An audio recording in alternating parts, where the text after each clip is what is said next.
Graças a Deus, graças a Jesus, graças aos nossos amigos espirituais, rogamos humildemente a proteção do plano mais alto da espiritualidade e que tenhamos a intuição e as palavras mais adequadas a tudo aquilo que a espiritualidade superior planejou na nossa noite de hoje. Graças a Deus.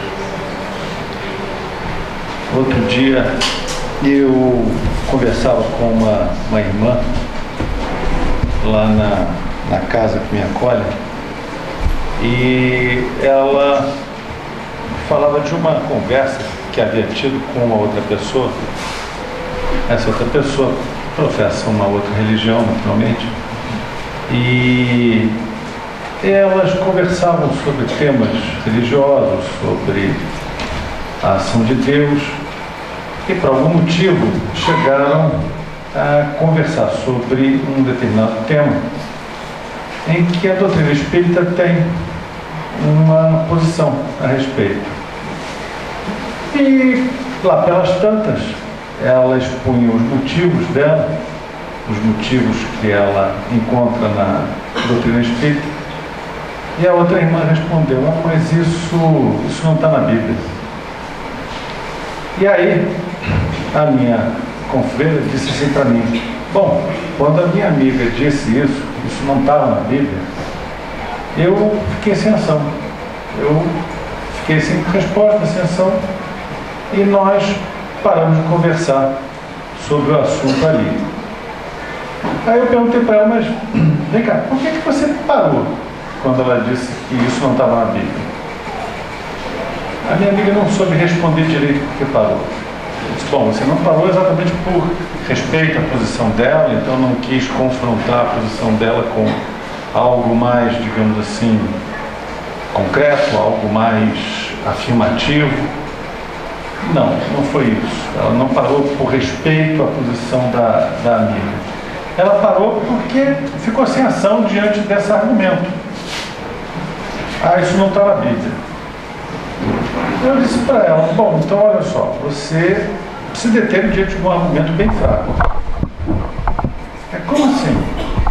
Olha, porque esse argumento de que não está na Bíblia... Desculpe, você quer que eu segure o microfone também? Não tem problema, tá bom? Então, repetindo, eu disse: bom, você se deteve diante de um argumento muito fraco, né? É um argumento muito pobre, não está na Bíblia. Tem tanta coisa que não está na Bíblia. Aí ela assim: como assim? Bom, dinossauro não está na Bíblia. Não existe nada na Bíblia que diga que foram criados dinossauros. Também não está na Bíblia que o mundo era redondo, a terra era azul. Está na Bíblia tanta coisa, não está na Bíblia, tanta coisa está na Bíblia que não faz sentido, de acordo com as descobertas, com o avanço da ciência. Aí ela disse: bom, isso é interessante. Onde mais a gente pode chegar com essa conversa?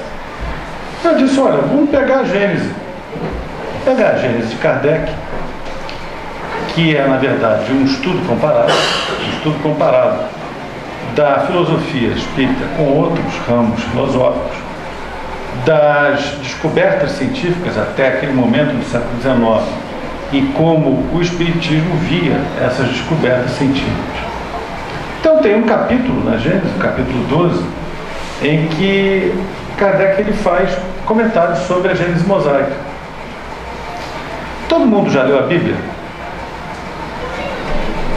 Não leram? Alguns leram trechos? Bom, antes que a gente continue e alguém possa ter uma ideia errada a meu respeito, eu tenho amor pela Bíblia, gosto muito do texto bíblico, já li, já tive a oportunidade de estudá-lo, mas ter respeito por um livro que é o repositório de tudo aquilo que esteve marcando o início da nossa jornada consciente dentro do campo filosófico, religioso, cosmogônico no sentido de um estudo da criação do mundo, antes que qualquer outro ramo da ciência ele procurasse responder às perguntas que hoje a física, a astrofísica, procuram responder sobre a origem do mundo, do universo, a Bíblia já dava uma resposta à altura das inteligências que receberam aquela comunicação naquele tempo. Vou fazer um parênteses. Quando a gente fala em uma inteligência que está apta a receber uma determinada revelação, implica ela estar madura para receber o conhecimento. Eu cito um caso que deu-se comigo. Minha filha, quando era pequenininha, entrou na fase do porquê e demorou a sair da fase do porquê. E a fase do porquê era muito chata. E principalmente era chata porque minha filha, ela não variava muito o porquê. Então, toda vez que chovia, ela perguntava por que chovia. E toda vez tinha aquela história. Porque papai do céu joga água para as plantinhas precisam beber água, a atmosfera precisa ser limpa, etc. E aquele papo sempre. Mas eu sou humano, o que quer dizer que eu sou imperfeito pra caramba. Então um dia eu estava muito chateado, muito impaciente, e ela mandou o porquê chove. Começou a chover, ela mandou por que chove. Aí eu olhei para ela, minha mulher estava no carro, meu filho ainda era muito pequenininho, não pode se lembrar disso. Aí eu olhei para minha filha e disse assim: você quer saber mesmo por que chove? Você está mesmo a fim de saber por que chove? Nisso ela já ficou caladinha, só balançou a cabecinha assim. Aí eu disse: porque isso é o ciclo da água. Você tem a água e por convecção natural a água evapora, ela sobe até as camadas mais altas da atmosfera, chega lá, por uma diferença de pressão e temperatura, a água se precipita retornando ao estado líquido. Aí eu terminei e disse assim: entendeu? Óbvio que ela não entendeu, óbvio que ela não entendeu. Mas ela, catadinha, balançou a cabeça porque viu que a coisa estava começando a ficar quente pro lado dela. Então aquilo foi uma revelação que não valeu nada para minha filha. Eu descrevi o ciclo da água para ela e ela não entendeu chongas, porque ela não tinha maturidade, ela não tinha base nenhuma para entender o que eu estava falando. Eu não sabia, não podia nem saber o que era convecção natural, o que era a diferença de pressão, temperatura, não podia entender nada disso. Então, a Bíblia, a Gênese mosaica, ela foi escrita para mentes, como diria meu filho, toscas. Não é uma palavra que hoje a garotada está gostando de dizer, tudo é tosco. Pelo menos lá em casa é assim. Eu sou tosco, naturalmente, né? Então tudo é tosco. E aquelas eram mentalidades ainda toscas. Muito no desabrochar da consciência, da identificação de si mesmos, da identificação da natureza ao seu redor.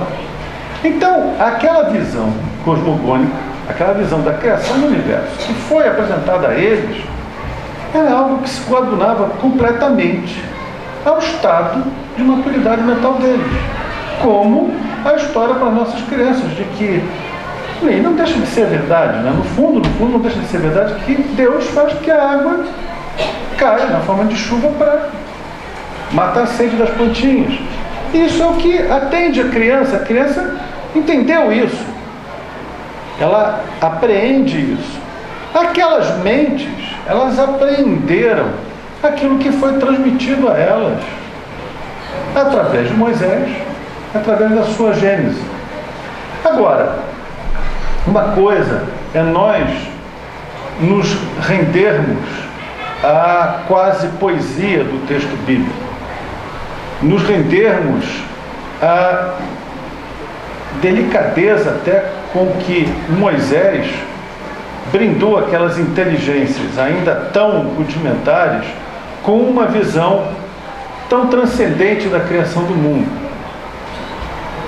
Uma coisa é nós honrarmos o texto que assinala a origem da nossa marcha, do nosso conhecimento.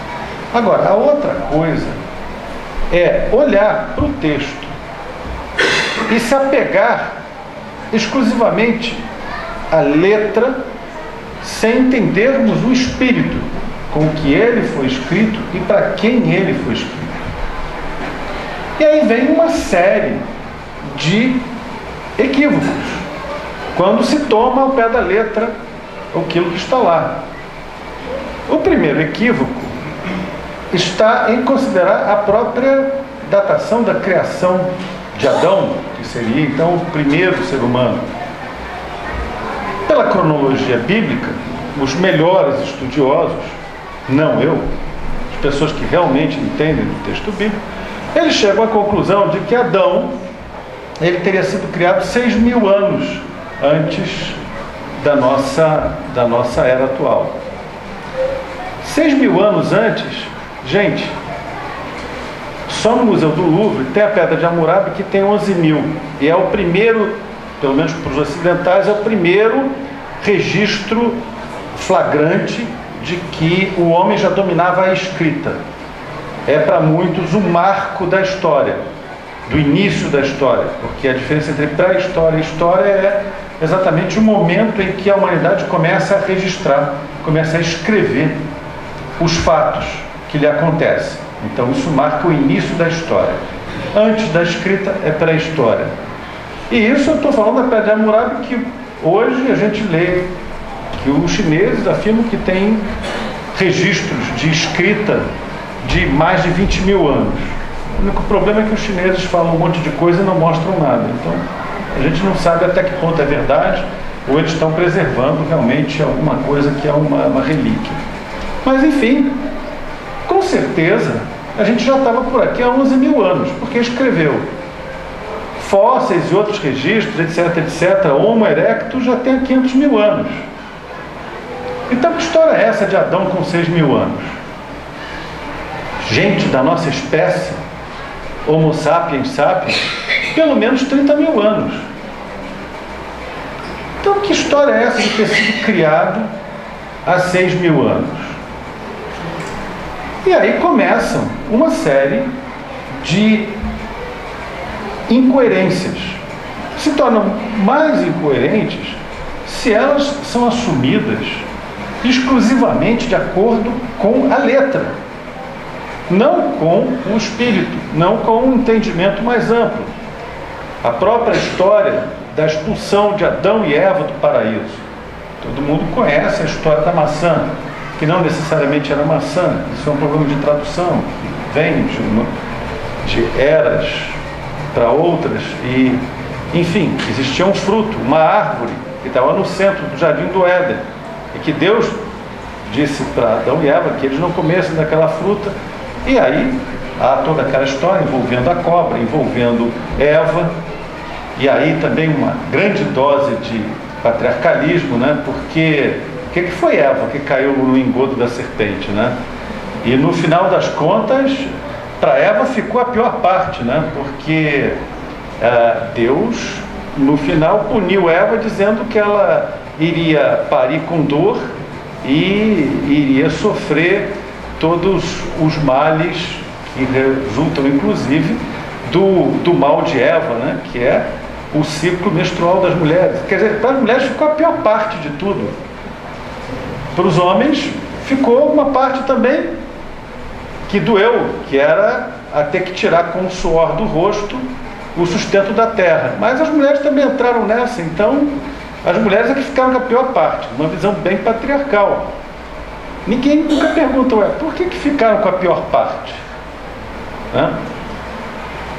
E, tomado o pé da letra, isso parece até pueril.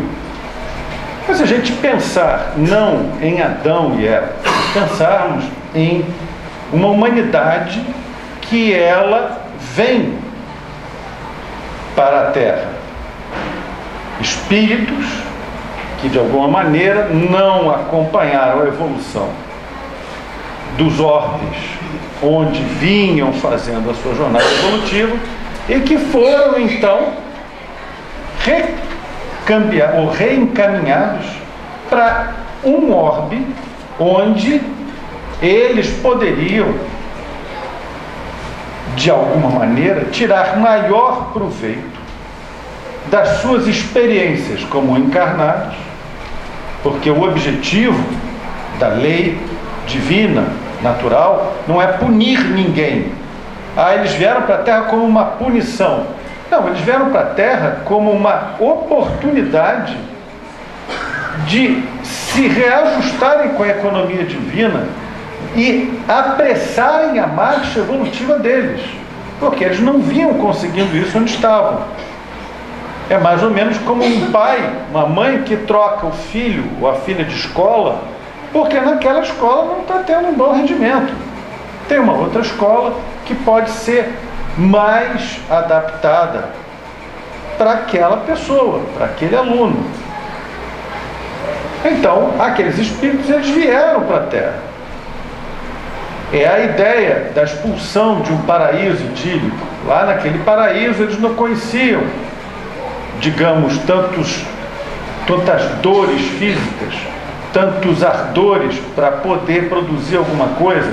Então eles são removidos daquele orbe onde eles não podem mais acompanhar a evolução e vêm para um orbe menos evoluído, onde eles vão aproveitar mais a marcha evolutiva. Eles vão aproveitar melhor. E assim vão tantas outras passagens em que vão ficando claras as contradições. A contradição também de Caim, que ele mata Abel e aí ele vai vagar pelo mundo, um mundo que não devia ter ninguém, mas ele encontra uma mulher com quem ele casa e edifica uma cidade. E na própria cronologia bíblica está claro que o filho seguinte de Adão e Eva só vai acontecer quando Adão já tem 130 anos. Aí vem Sete, porque Adão viveu 800 anos, mais de 800 anos, pela cronologia bíblica. Então, quem é que ele encontrou? E continuam uma série de contradições, de incoerências, que só são contradições flagrantes, só chocam se nós quisermos tomar o texto bíblico ao pé da letra. Se nós identificarmos na criação de Adão, não propriamente uma criação, mas uma vinda de um grupo de espíritos que vem continuar sua marcha evolutiva na Terra, se nós identificarmos que outros espíritos já vinham fazendo a sua evolução aqui no planeta Terra, e que aqueles que chegaram, recém-chegados, eles encontraram outros, e com esses outros começaram a estabelecer relações, até porque era parte da oportunidade que eles estavam recebendo auxiliar esses espíritos recém-iniciados na marcha evolutiva para estágios mais elevados de compreensão, de entendimento. Então, o texto bíblico começa a fazer sentido, e começa a fazer sentido como uma grande metáfora. Há outras passagens, há outras questões que vão sendo colocadas, apresentadas. Mais adiante, ainda no Pentateuco Mosaico, nós temos o Levítico. No capítulo 11 estão todas as disposições alimentares, as restrições que o profetente judeu ele deve seguir para ser um homem de fé, para ser uma pessoa de fé. E aí diz exatamente o que pode ser comido ou não. Então, pode se alimentar de carne vermelha? Sim, do animal que não tenha pata fendida ou não rumine. Não pode ter pata fendida e ruminar. Se tiver qualquer uma das duas, você não pode. Então, vaca, você não pode. Você pode comer carne de vaca? Pode, porque a vaca ela tem pata fendida e rumina, é do que você pode se alimentar. Na verdade, eu falei errado, né? Você só pode se alimentar do animal que tem a pata fendida e rumina. Então, pode se alimentar da vaca. Não pode se alimentar do porco. O porco não rumina. E por aí vai. Cavalo não dá, porque cavalo rumina, mas não tem pata fendida. Aí vem as questões. Bom, mas por que isso está num texto bíblico, num texto religioso? um texto religioso porque Moisés, entre as muitas qualidades que ele apresentou, ele tinha a excelente qualidade de ser um homem muito inteligente, um grande administrador, e ter uma preocupação enorme com o povo que ele guiava. Então, quando ele aplica uma disposição dessas, ele, na verdade, não está propriamente trazendo uma revelação divina. O que ele está aplicando é um conceito de higiene. Ele está agindo em favor da saúde daquelas pessoas. Por quê? Se hoje, a gente tem registro de problemas relacionados com parasitas, com vermes, cujo hospedeiro primário é o porco, é o caso da teníase, da solitária, a Taenia solium. Imagina como era naquele tempo. Bom, quem regula mais ou menos com a minha idade se lembra de ter visto algumas crianças, ter visto alguns episódios de crianças com vermes, e até sabido de histórias de, entre aspas, ataques de verme. Por incrível que pareça, não muito tempo atrás, uns 50 anos atrás, morria-se de verminose. Quer dizer, nos rincões do Brasil ainda, infelizmente, é possível que se morra de verminose, mas morria-se de verminose. E era uma morte horrorosa. Agora imagina 2.500 anos antes de Jesus. Como é que era? Como é que devia ser? Então comia carne de porco, ia ter, naturalmente, uma grande possibilidade de ter uma teníase. E, diga-se de passagem, não tinha como conservar a carne, né? O que eles matavam tinha que consumir logo, ou se guardassem, e não era raro que se comesse carne podre, principalmente quando não se tinha tanto alimento, se comia carne podre. E o que acontecia? Acontecia grandes problemas de saúde. Então, o que está disposto em muitas das leis que Moisés estabeleceu são leis, são disposições de saúde pública, são medidas preventivas para que aquele povo não adoecesse. Outras medidas que comparecem, elas comparecem com uma legislação humana necessária à manutenção do tecido social, à manutenção daquela sociedade que se constituía. Lembre-se que eles eram até então escravos, tutelados do Estado egípcio, que eles agora se veem livres e têm que constituir uma sociedade. O próprio Moisés ficou andando com eles 40 anos no deserto. Por que Moisés ficou andando 40 anos no deserto? Porque Moisés não sabia o caminho? Moisés era um homem estulto? Não, Moisés já sabia exatamente onde ele estava. Aliás, Moisés já tinha andado por ali. Se lembra que Moisés fugiu do Egito, ficou um bom tempo fora do Egito, depois retornou para libertar o povo judeu. Então por que ele ficou zanzando com o povo por ali? Ele, na verdade, ficou educando 2 gerações para que eles, quando finalmente estivessem educados, disciplinados, organizados, pudessem se assentar, pudessem parar e administrar a própria vida. Inclusive, o que faz Moisés? Moisés foi o exemplo de administrador público, porque enquanto ele foi necessário, ele ficou à frente. Quando ele viu que ele já não era mais necessário, o que ele faz? Ele entrega o comando para os juízes e ele se afasta. Ele não se elegeu rei, não se elegeu não, ele não se autodeclarou rei, ele não assumiu nada para si. Ele pega e diz, olha, cumpri, agora vocês têm os juízes para vocês, e ele se afasta. Ele foi o protótipo refinado do administrador público. Administrou para o bem daquele povo, fez o bem a ele e foi embora. Não ergueu nenhum palácio para si, não teve túmulo faraônico para ele, nada teve ele. Então, essas passagens, muitas delas, como eu disse, são disposições de uma legislação humana.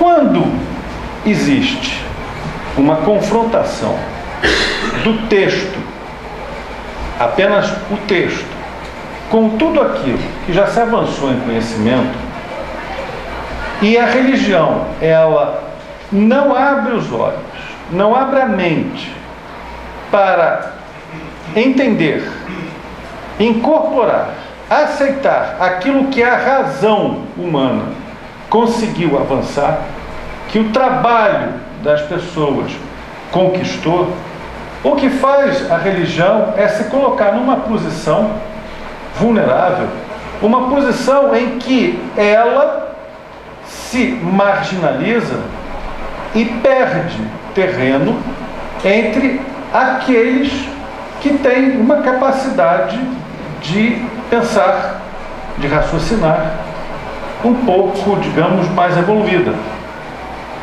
E aí ficam debates absurdos entre fundamentalistas que acreditam que estão defendendo Deus, estão defendendo a religião, quando Deus não precisa ser defendido mormente por nós. Quem somos nós para defender Deus? Nós não somos nada.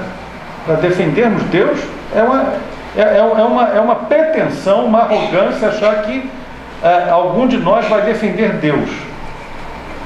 Por outro lado, defender uma religião, ora, como Kardec disse, se a religião ela não é capaz de evoluir e apresentar respostas, ela não tem mais razão de ser, de existir. Porque a finalidade da religião é religar a criatura ao Criador. Essa é a finalidade da religião. Estamos todos reunidos aqui, por quê? Porque, de alguma maneira, nós precisamos uns dos outros para nos apoiarmos mutuamente, nos incentivarmos e criarmos até algum tipo de identidade que nos permita parar para pensar sobre coisas mais profundas, maiores, para conversar sobre Deus. Uma pergunta fácil: quantas vezes por dia nós pensamos em Deus? Talvez uma, duas, não sei. Eu, quando acordo, rezo, quando deito, rezo. Então, pelo menos 2 vezes eu penso. Agora, será que realmente penso ao longo do dia todo? Durante a semana? Então, quando nós estamos assim em grupo, a religião ela cumpre o seu papel, cria um laço entre nós, uma identidade entre nós e uma relação de mútuo apoio. Mútuo apoio para quê? É uma caixa de pecúlio, alguma coisa? Não, não é nada disso. É uma relação de mútuo apoio para nos apoiarmos filosoficamente, fraternalmente, para pensarmos em conjunto, para em conjunto voltarmos as nossas mentes e os nossos corações para Deus, pelo menos nesse momento. Quantas vezes a gente tem a oportunidade de conversar com alguém sobre isso que a gente está conversando agora? Pouquíssimas vezes. Pouquíssimas vezes. Em alguns círculos a gente não pode nem começar uma conversa dessa porque é totalmente refratário a qualquer ideia do eterno, do infinito. Então, é para isso que existe a religião. O dia que todos estivermos completamente conectados com a ideia do eterno, do infinito, com a ideia de Deus, da prática do bem constante, não vai precisar mais de religião. Esse vai ser um mundo em que nós estaremos permanentemente ligados à consciência divina. Então não precisaremos mais desse mútuo apoio. Vai haver reuniões? Vai haver reuniões, mas esse caráter da religião, do religar a criatura ao Criador, não vai ser desnecessário, porque já estarão todos permanentemente religados, reconectados à consciência divina. Então, a religião ela tem esse papel. Se, porque ela não consegue acompanhar a marcha do conhecimento, eu não estou dizendo a marcha dos tempos, não estou falando a moda, eu não estou falando do pensamento, da última forma de pensar, porque tem muita teoria. Eu digo aquilo que já está comprovado, aquilo que é fato. Se a religião ela não consegue explicar para as pessoas, não consegue dar às pessoas uma base sólida, racional, para que ela entenda Deus, ou que ela comece uma caminhada, pelo menos para entender Deus, então ela não cumpre esse papel. A religião perde esse papel. Porque, para a maioria das pessoas, principalmente as pessoas bem informadas do mundo atual, que tem muitos livros, que tem internet, Google, etc, etc, para essas pessoas, dar uma resposta do porquê não está na Bíblia é completamente inadequado. É algo completamente vazio.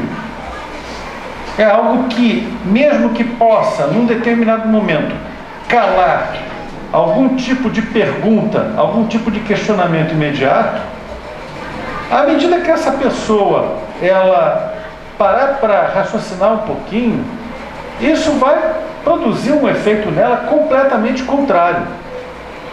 Ela vai sentir aquilo como um afastamento da ideia religiosa e não como uma aproximação de qualquer ideia de Deus.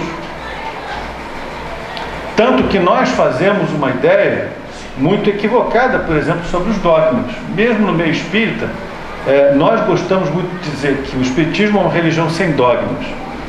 Realmente é uma religião que tem só um dogma, ou seja, pouquíssimos dogmas. Mas o que é um dogma? O dogma, simplesmente, a definição de dogma é um princípio fundamental sobre o qual se assenta uma doutrina filosófica, científica ou religiosa que pode ser discutida, porém não pode ser contestada sob o risco de toda a construção doutrinária desabar. Então, qual é o único dogma que o Espiritismo tem? Está no Livro dos Espíritos, não fui eu quem disse isso, não sou eu quem está dizendo isso, foi Kardec que disse. É a reencarnação. É o único dogma que a gente tem. Porque a gente pode discutir a reencarnação, pode falar de várias formas, mas se a qualquer momento nós assumirmos, admitirmos que não existe reencarnação, então pronto, está na hora de trocar de religião, porque já não é mais espiritismo. Deixou de ser espiritismo. Porque o corpo doutrinário espírita, ele está todo fundamentado na ideia das múltiplas oportunidades, das diversas encarnações, das diversas vidas. E isto é basicamente um dogma. Agora alguém vai dizer assim, pô, mas esse dogma é fácil de aceitar. Há outros que são difíceis de engolir. Bom, realmente esse é um dogma que ele nos toca muito a razão porque é difícil aceitar um Deus soberanamente bom e justo, piedoso, amoroso, que não dá nenhum tipo de chance para qualquer um que tenha cometido um erro, por menor que seja. Aliás, voltando à origem, o próprio Deus da Gênese mosaica. Porque ele chega, inclusive, aquele Deus chega, inclusive, a ameaçar Adão e Eva de morte, se eles comessem aquele fruto daquela árvore que estava no centro do jardim do Éden. Não consuma, ameaça, mas expulsa do paraíso, porque comeu de uma fruta. Entendido assim, textualmente, não faz o menor sentido, né? Naturalmente, o que está ali é o alvorecer da razão.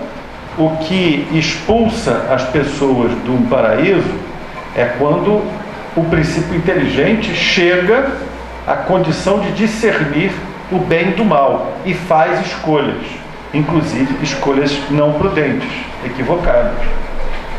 Esse é o fruto proibido, esse é o princípio da expulsão de um paraíso. Mas a religião, que ela não consegue dar explicações racionais, ela não consegue apoiar a marcha progressiva das mentes, ela se perde, ela afasta, ela se torna refratária a qualquer tipo de pessoa que pense, como diz Kardec, que seja um livre pensador, que goste de pensar e goste de raciocinar a respeito daquilo que lhe é apresentado como um princípio para ser seguido. Dentro do conceito de reencarnação, existe uma lógica que faz com que nós aceitemos o dogma e até convivamos com ele de tal maneira harmoniosa que muitos chegamos a pensar que, bom, isso não se trata de um dogma, mas é um princípio fundamental. Como eu disse, há outros dogmas que são bastante mais difíceis de engolir em outras correntes de pensamento. Mas há quem prefira também aceitar, e aí é o momento de cada um. Para alguns, basta a aceitação. E existe aí também embutido até um conceito que para muitas pessoas é confortável. As religiões, elas são divididas pela teologia tradicional, primeiro em dois grandes grupos: as religiões que são chamadas de naturais e as que são chamadas de sobrenaturais. A religião natural é aquela religião que brotou espontaneamente no seio das criaturas. A ideia de um homem muito primitivo, de um indivíduo muito primitivo. Olha, quando eu estou falando do homem, eu estou falando como indivíduo da espécie, tá? Nada relacionado ou exclusivo ao sexo masculino. Mas então, um indivíduo da nossa espécie, um dia ele chega lá na boca da caverna que ele habitava, ele olha para aquele universo assustador que está em volta dele. É um universo que ao mesmo tempo é assustador, mas é muito belo e funciona de uma maneira que aquele indivíduo não consegue entender, de tão complexo que é, como é que ele funciona. E aí, naturalmente, esse indivíduo, ele é levado a identificar, reconhecer que existe uma inteligência organizando aquilo. E aí, esse indivíduo, ele vai e quer se colocar sob o amparo desse poder. Isto é a religião natural. A religião sobrenatural é aquela que é revelada.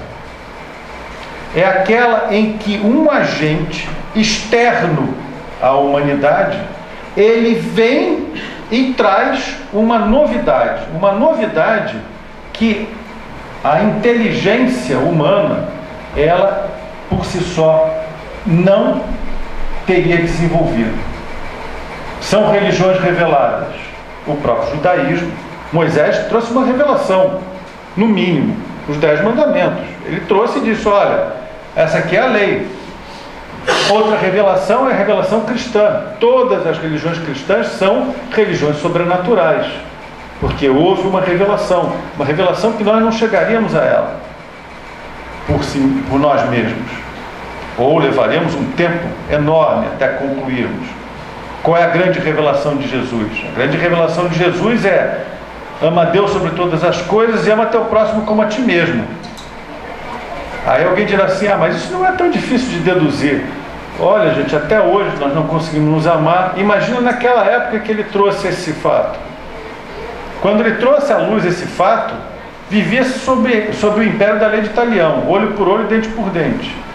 Os romanos que dominavam o mundo, um patrício romano, para ser respeitado pelos demais, ele tinha que desagravar todo tipo de ofensa, por menor que fosse, que ele recebesse. E geralmente esse desagravo implicava em derramamento de sangue, ou então no pagamento de multas, de indenizações tão pesadas que lançavam o outro na miséria. Esse era o mundo, e todo mundo achava isso muito natural. Aliás, entre os patrícios romanos, aquele que não desagravasse uma desonra, um agravo recebido, ele era considerado um fraco, ele perdia tudo dentro da sociedade romana, ele perdia o respeito dos outros, ele não podia mais sobreviver dentro daquela estrutura social onde ele existia. Então, foi uma revelação. Essas são religiões sobrenaturais. Entre as religiões sobrenaturais, existem várias outras divisões, mas existe um grupo de religiões que elas são chamadas de religiões filosóficas, que geralmente também são rotuladas como religiões sem Deus. Dei essa volta para chegar aonde? Estou fazendo uma linha de raciocínio que começa no texto bíblico, que, lido exclusivamente à luz da letra, ele não parece muito racional. E chegando até o limite de uma religião que é tida como uma religião filosófica, uma religião sem Deus. Por quê? Porque raciocina sobre tudo o que faz parte da criação e avança no entendimento de que as criaturas, criaturas de Deus, elas têm em si mesmas a chave da própria salvação. Vou melhorar isso. As religiões filosóficas, elas são chamadas também de religiões sem Deus, como o Espiritismo é, por alguns teólogos, dito, rotulado como religião filosófica, religião sem Deus. Por que eles dizem que é religião sem Deus? Não porque eles acham que nós não acreditamos em Deus. Quando a gente fala que a Bíblia é um texto fabuloso, que a gente deve honrar, deve respeitar, deve ler com amor e carinho, mas que não pode se apegar à letra do que está ali, a gente não está expurgando a ideia de que existe Deus e que Deus criou tudo. Quando a gente fala que nós temos várias encarnações, várias oportunidades para nós evoluirmos, nós adquirirmos os 3 graus de liberdade, como dizia Leon Denis, necessários a nos tornarmos espíritos felizes. Quais seriam os 3 graus de liberdade? Liberdade da matéria pela restrição dos apetites físicos, liberdade intelectual pela aquisição do conhecimento e liberdade moral pela prática das virtudes. Quando a gente fala que isto está em cada um de nós deve trabalhar por si mesmo, a gente não está negando a existência de Deus. Que é isso que dizem: você não acredita em Deus porque você não acredita na Bíblia, você não acredita em Deus porque você acha que se salva sozinho. Essa é a conclusão que eu estava querendo dizer. Porque se você tem em si mesmo as ferramentas, as habilidades, as disposições para se salvar, o que Deus está fazendo nisso? Uma vez, lendo um texto de um teólogo, ele dizia que o Espiritismo, junto com algumas outras religiões, eles reduziam Deus à condição de um porteiro de porta giratória. Ele ficava ali só olhando as almas indo e vindo, passando pela porta giratória, e não fazia nada. Essa é uma ideia muito negativa e totalmente deturpada do que a filosofia, do que o sistema espírita, ele propõe e apresenta. Deus nos criou e Deus continua velando por nós. Deus continua nos amparando, enviando bons espíritos, nossos mentores, nossos guias, para que eles nos auxiliem na jornada. Nós continuamos nos comunicando com Deus, cada vez que levamos o nosso pensamento a Ele, cada vez que nós pedimos força, cada vez que nós o louvamos. Mas não existe para nós, até porque a razão nos diz isso. Não só os espíritos nos comunicaram isso, mas a razão nos diz que não há como nós nos salvarmos, como não há como nós nos melhorarmos sem mérito. Quem, de alguma maneira, já esteve ligado a outros pensamentos religiosos, conhece o sentido do que seja salvação pela graça. Como eu, lá, quando era bem novo, estudei em colégios confessionais, eu sou ex-aluno marista, até com muito orgulho, com muito carinho. Então a gente estudava religião pra caramba. Inclusive, eu fui até para a prova final de religião, precisando de nota grande a beça para poder passar logo no primeiro ano. Mas, enfim, a gente estudava o capítulo da salvação pela graça. E a salvação pela graça era o quê? Era uma disposição do insondável, que é a mente de Deus, que se dispunha a salvar alguém por um ato de graça. Então, eu sou um réprobo, corrupto, estou atolado em pecados, e Deus, por uma decisão arbitrária, pelo seu arbítrio, ele decide que eu vou ser um santo.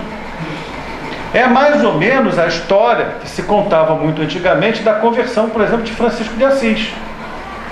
Francisco de Assis seria um devasso, dissoluto, e um dia... Oi? Essa é a história antiga, não quer dizer... Era a história que, por exemplo, eu criança ouvia. São Francisco de Assis, na juventude, era um playboyzinho, um mauricinho da época, dissoluto, devasso, e ele, a caminho das cruzadas, resolve entrar no exército lá para se cobrir de glórias na cruzada, e a caminho das cruzadas ele tem uma revelação numa fonte, numa cachoeira, depende da versão aí, às vezes é um rio, e ele tem uma revelação, e é assim: Deus aparece para ele, ou Jesus aparece para ele e diz: ó, você foi escolhido, larga tudo e me segue. Quer dizer, o que esse cara fez, ou ele teria feito, para merecer isso? Aí vem a questão do dogma. Você não pode perguntar nada sobre isso, porque é um ato de salvação pela graça. Foi salvo pela graça. Dentro da doutrina espírita, nós não reconhecemos qualquer tipo de possibilidade de benefício, de salvação, de ascensão, que não seja aquela decorrente do esforço próprio de cada um, do esforço em buscar o conhecimento, do esforço em limitar os apetites físicos. Quando eu digo limitar os apetites físicos, não preciso citar a longa lista de desregramentos que todos nós poderíamos ou podemos cometer. Mas, como já disse Paulo apóstolo, tudo vos é permitido, porém nem tudo vos convém. Então nós temos que nos disciplinar, porque quanto mais nos prendermos à matéria, menos possibilidade de ascendermos espiritualmente, de nos libertarmos justamente desse ciclo de reencarnações.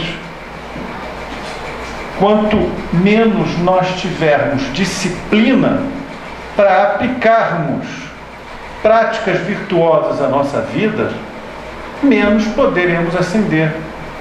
Práticas virtuosas. Existem pelo menos 4 virtudes que Tomás de Aquino já diz que todos nós deveríamos praticar para nos tornarmos pessoas boas. São as 4 virtudes cardeais. Quais sejam? Equilíbrio, fortaleza, justiça e prudência. Prudência para escolher certo. Escolher tendo em vista as necessidades dos nossos espíritos imortais e não aquelas necessidades imediatas da matéria. Justiça para reconhecer o direito em quem tem o direito. Fortaleza para, conhecendo bem, sabendo como bem devemos agir, termos firmeza de caráter para permanecermos no bem, apesar de todas as pressões para nos desviarmos. E equilíbrio, para que nós não nos excedamos de forma alguma. Nós mantenhamos aquilo que até Siddhartha Gautama, o Buda, definiu como o caminho do meio. Se eu sou um religioso exaltado, já perdi uma das virtudes, já não pratico uma dessas virtudes, porque o homem, a pessoa de bem, ela não se exalta, ela se mantém equilibrada. Então, o Espiritismo, ele conclui dizendo que se salva aquele que reúne forças, disposições, disciplina, para se alinhar com a lei divina, a lei natural, para se inscrever completamente naquilo que é a economia divina. E Deus nos dá todos os recursos, nos provê todos os recursos. Deus é um Pai amoroso, como nós devemos ser com os nossos filhos. Nós damos a melhor escola possível para os nossos filhos, mas eu não conheço um pai sensato que tente fraudar uma prova que o filho está fazendo na escola, que vá fazer a prova pelo filho. Deus não faz as provas por nós, mas Deus dá a melhor escola para nós e nos cobre de amor. E isso é a essência divina dentro da doutrina espírita. Mas não existe salvação pela graça. Então, fazendo um resumo daquilo que nós conversamos hoje, que foi um pupurri de pontos da filosofia espírita. Primeiramente, nós não devemos desprezar os textos antigos, porque eles são irracionais. Nós devemos ter o equilíbrio de perceber como eles foram úteis e necessários no momento em que vieram. E devemos ter respeito por eles. E é até útil lê-los para entendermos como é que nós chegamos até aqui. Quando não seja, até por uma finalidade prática. Somos todos pessoas que vivem no Ocidente. A nossa cultura tem uma matriz greco-romana, judaico-cristã. Querem entender o emaranhado de leis que a gente vive, tem que entender todo o direito romano, para saber por que a gente chegou ao ponto que a gente chegou. Querem entender como é que o método científico se estabeleceu, tem que ler todos os filósofos gregos para saber como é que foi constituído a origem do pensamento científico, como é que o método se estabeleceu. Querem entender como é que o nosso padrão ético-moral se fundamentou, tem que ler a Bíblia. Senão vocês não vão entender como é que a ética, a moral ocidental se estabeleceram. Então, até para essa finalidade prática, a gente tem que ler esses textos. Agora, não é tomar a letra que está ali como a pauta da nossa vida. Entender que muitos espíritos passaram e trouxeram pequenos avanços para nós, e que em algum momento isso pode ficar subentendido ou entendido como uma mensagem divina, e não era necessariamente uma mensagem divina, era um procedimento, uma norma, um regulamento que se adaptava à constituição daquele tecido social existente naquela época. Entender finalmente que nós somos filhos amados de Deus, estamos todos fadados a sermos felizes, porque a lei do progresso existe para todos, mas que a salvação de cada um de nós depende exclusivamente do quanto nós estejamos dispostos a laborar em nosso próprio proveito, em nosso próprio proveito espiritual, moral. E isso foi o passeio que a gente fez durante a nossa conversa de hoje, e que tudo começou com aquela expressão: se não está na Bíblia, então não vale. Não é bem assim. Graças a Deus, graças a Jesus e a todos os nossos amigos espirituais.